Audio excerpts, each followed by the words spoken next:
You know what's wild? You can analyze 17 different attachment patterns, read every book on relationships, understand the neuroscience of connection, and still completely miss that your sex life has been screaming the same message at you for months. This person is emotionally unavailable. Because smart people are incredibly skilled at separating sex from emotional intimacy. You tell yourself stories. They're just stressed. Everyone's libido is different. Not everyone is affectionate. Physical intimacy isn't everything. And you're not wrong. All of those things can be true. But when you're having sex with someone who won't make eye contact, who treats it like a task to complete, who needs to be drunk in order to be vulnerable with you, your body knows something that your brain doesn't want to face. Today, we're breaking down the sexual intimacy red flags that smart people rationalize away. And more importantly, we're showing you how to tell the difference between normal variation in desire and actual emotional unavailability. But this only helps if you're ready to see what you've been avoiding. Before we do that, for those of you new here, I'm Tehrina Terry. And I'm Joel Terry. We're both licensed therapists. I bring the science. And I bring the heart. Don't forget to subscribe, it's free, and leave a comment below. I love connecting with you all in the comments. Today, we're exploring how avoidant attachment patterns show up in sexual intimacy and why intelligent people often miss these patterns because they're so good at creating non-threatening, rational explanations. Let's start here.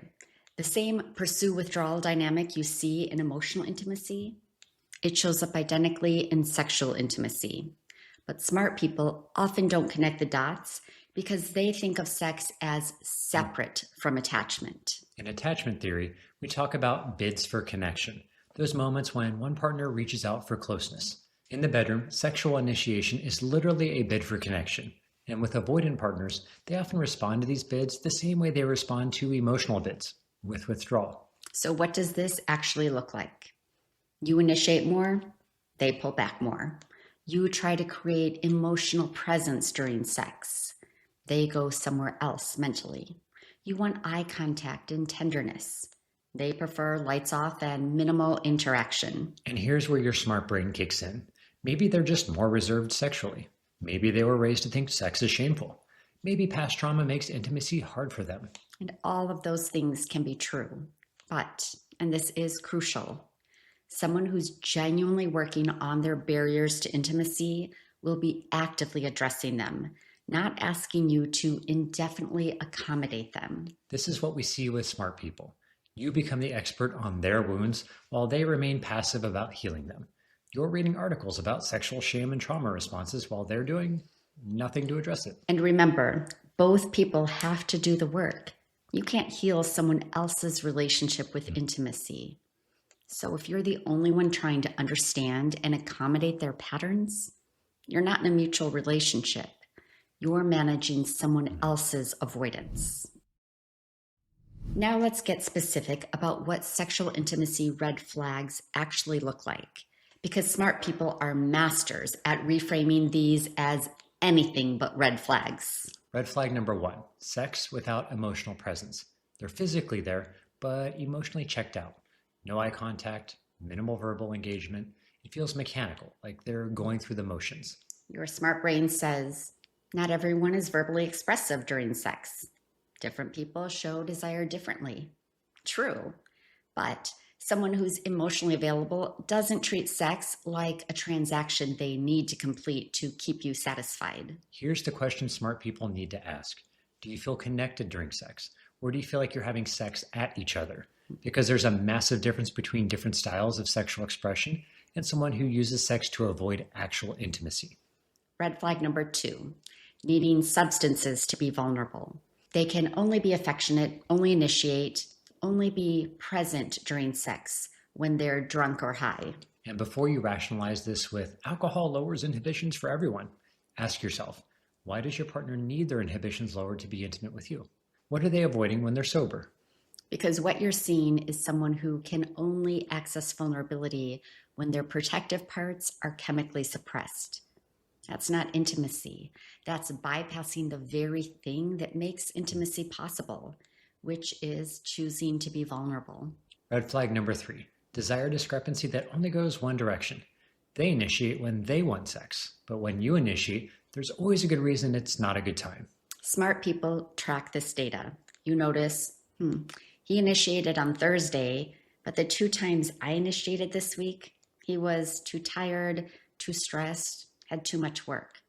So you tell yourself, well, everyone has preferences about when they want sex. But here's what you're actually seeing.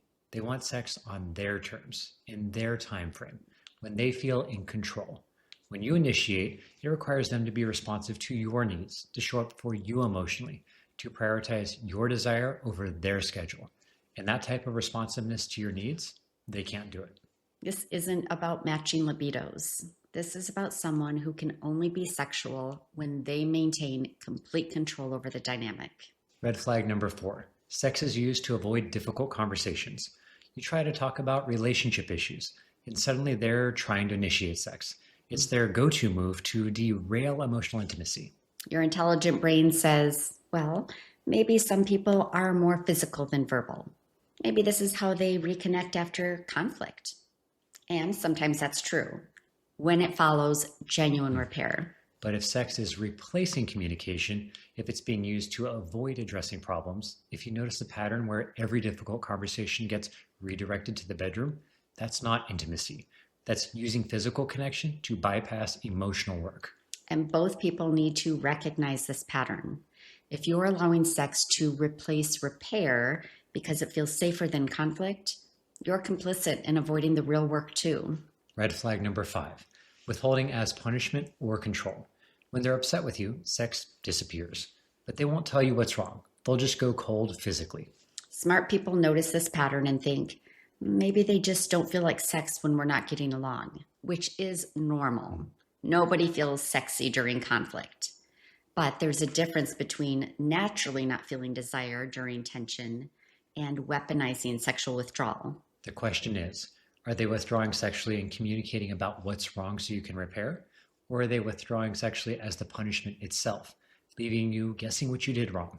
Because someone who's emotionally mature might quite reasonably not want sex during conflict, but they'll say, I'm feeling disconnected right now because of X, and I need us to talk about this before I feel comfortable enough to be intimate again.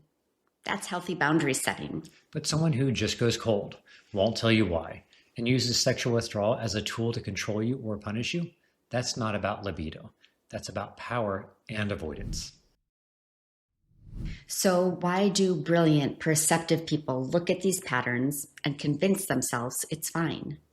Let's break down the rationalizations. First, smart, emotionally intelligent people know that pressuring someone for sex is wrong. So when your partner consistently rejects your initiation or shows no interest in your pleasure, you tell yourself, I need to respect their boundaries. I can't make demands about sex. And you're right. Consent is absolutely crucial. Pressure is harmful. But here's the reframe. Wanting mutual desire isn't making demands. Wanting to be wanted isn't pressuring someone. There's a difference between, I need you to have sex with me regardless of your feelings, and I need to be in a relationship with someone who desires me and shows it. The first is pressure. The second is a legitimate relationship need. Smart people often confuse respecting boundaries with accepting neglect. Your partner having boundaries around sex is healthy. Your partner showing zero interest in your sexual fulfillment while expecting you to meet theirs, that's not boundaries.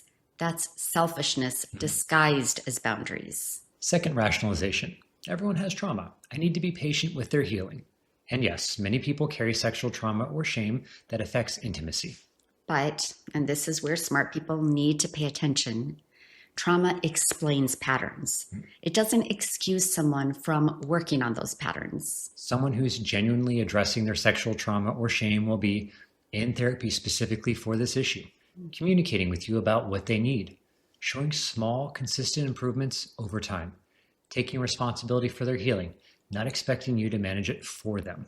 If you're reading articles about sexual trauma responses, while your partner isn't even acknowledging there's an issue, you're trying to do their healing work for them. And both partners need to be realistic here. If you have trauma affecting your sexual intimacy, you can't just expect your partner to accommodate it indefinitely without actively working on it. And if your partner has trauma, you can't heal it for them. You can only support their active healing work. Third, rationalization. Physical intimacy isn't everything. What matters is emotional connection.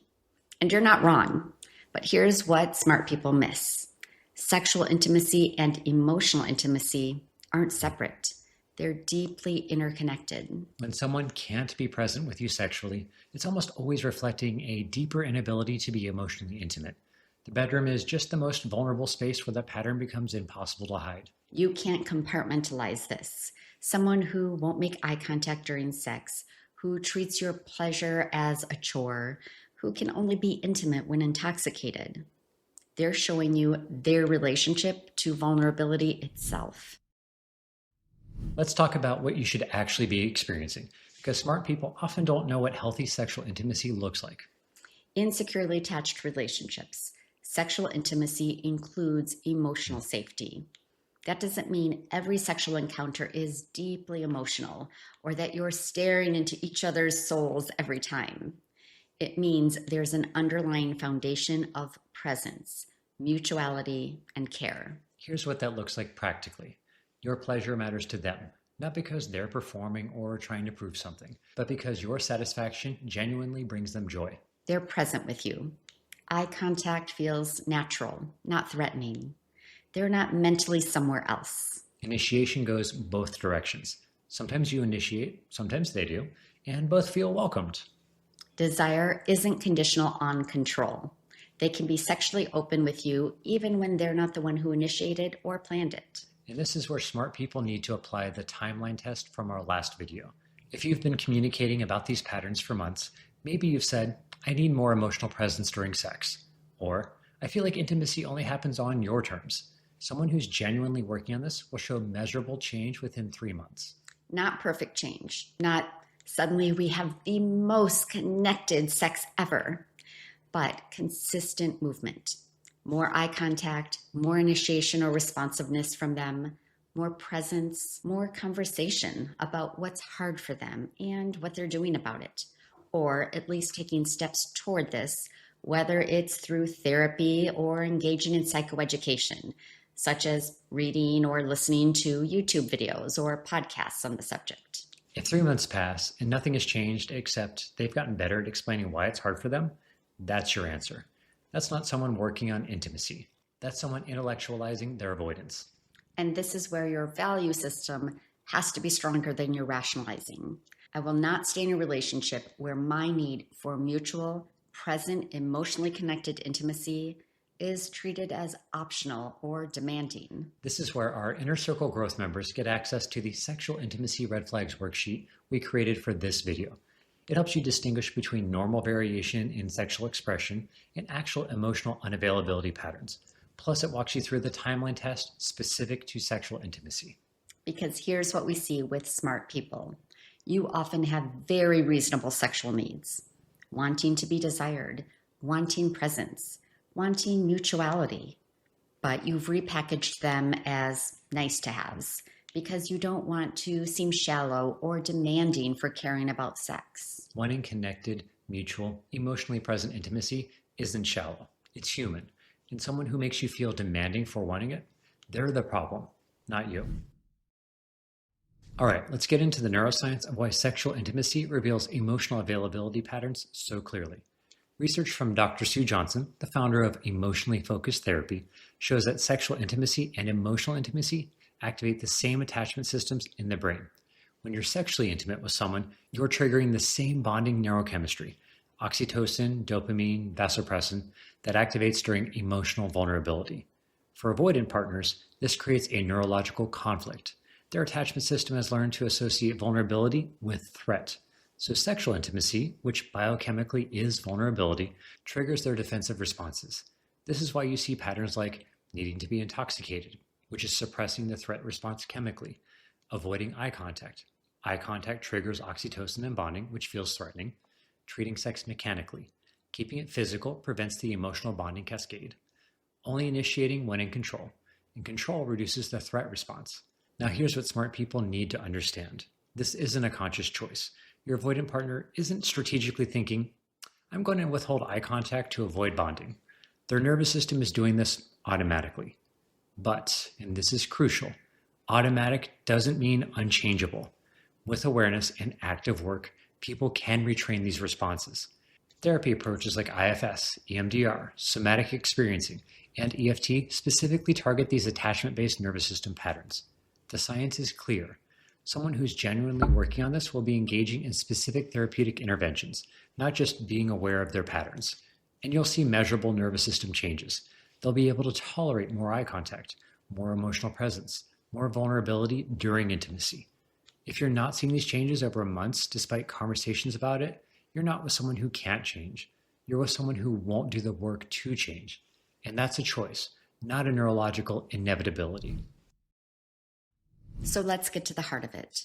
If you're watching this video because your sex life feels disconnected, mechanical, or one-sided, I need you to hear something. You're not asking for too much. Wanting to feel desired is not needy. Wanting eye contact and presence during one of the most vulnerable acts two people can share is not demanding.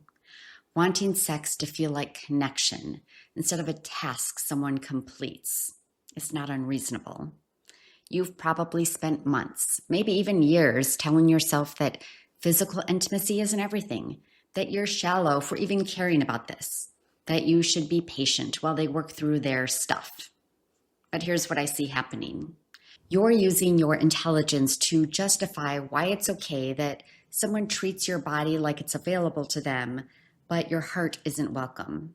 You're writing dissertations in your mind about attachment wounds and sexual shame, while your partner isn't writing a single sentence about how to actually change. And the saddest part, you're not even asking them to be perfect. You're just asking them to try, to show up, to see your pleasure as something that matters, to let you see them during the most intimate moments instead of hiding behind closed eyes and emotional walls. That's not a lot to ask.